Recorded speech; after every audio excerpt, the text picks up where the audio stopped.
নমস্কার, সোজা ঘরোয়া রান্না উইথ তাপতি চ্যানেলে আপনাদের অনেক স্বাগত। আজকে আমি পাকা পুঁই মিচুরি রান্না করে আপনাদেরকে দেখাবো। পুঁই মিচুরিটা কিন্তু খেতে অসাধারণ লাগে ভাতের সাথে। একবার হলেও বাড়িতে তৈরি করে খেতে পারেন। কড়াই বসিয়েছি, কড়াইটা গরম হয়ে আসলে অল্প পরিমাণ সর্ষের তেল দিয়ে দেবো, শুকনো লঙ্কা আর জিরে ফোড়ন দেবো।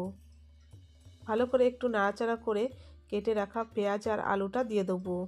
আলু পেঁয়াজ দিলে কিন্তু পুঁই মিচুরি ভাজাটা কিন্তু খেতে খুব সুন্দর লাগে। পরিমাণ মতো লবণ দিয়ে দিলাম। লবণ দিয়ে একটু নাড়াচাড়া করে 3 থেকে 4 মিনিট এখানে একটু ঢেকে দেবো। 3-4 মিনিট হয়ে গেলে ঢাকনাটা তুলে নেব। তুলে এখানে পেঁয়াজ আর আলুটা কিন্তু ভালো করে ভেজে নিতে হবে। কেটে ধুয়ে পরিষ্কার করে আমি এখানে রেখেছি পুঁই মিচুরিটা। পুঁই মিচুরি এবার দিয়ে দেবো। পুঁই মিচুরিটা দিয়ে ভালো করে নাড়াচাড়া করে এখানে 2 মিনিট ঢেকে দেবো, যাতে মিচুরিটা অনেকটা নরম হয়ে আসে। এখানে কিন্তু পুঁই মিচুরি অতিরিক্ত ভাজলে হবে না, এটা কিন্তু কম আঁচে ভাজতে হবে।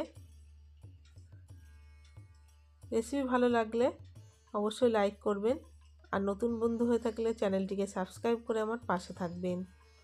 পরিমাণ মতন হলুদ গুঁড়ো দিয়ে আবারও ভালো করে নাড়াচাড়া করে পুঁই মিচুরিটা আমি ভেজে নেব। ভাজা হয়ে গেলে একটি পাত্রে কিন্তু আমি তুলে নেব। আর বাড়িতে একবার হলেও বানিয়ে আপনারা খেতে পারেন, আশা করি আপনাদের ভালো লাগবে। ভাতের সাথে কিন্তু অসাধারণ লাগে। ভালো থাকবেন, সুস্থ থাকবেন, আবারও দেখাবে নেক্সট রেসিপিতে। আর পুরো ভিডিওটা দেখার জন্য আপনাদের অসংখ্য ধন্যবাদ রইল।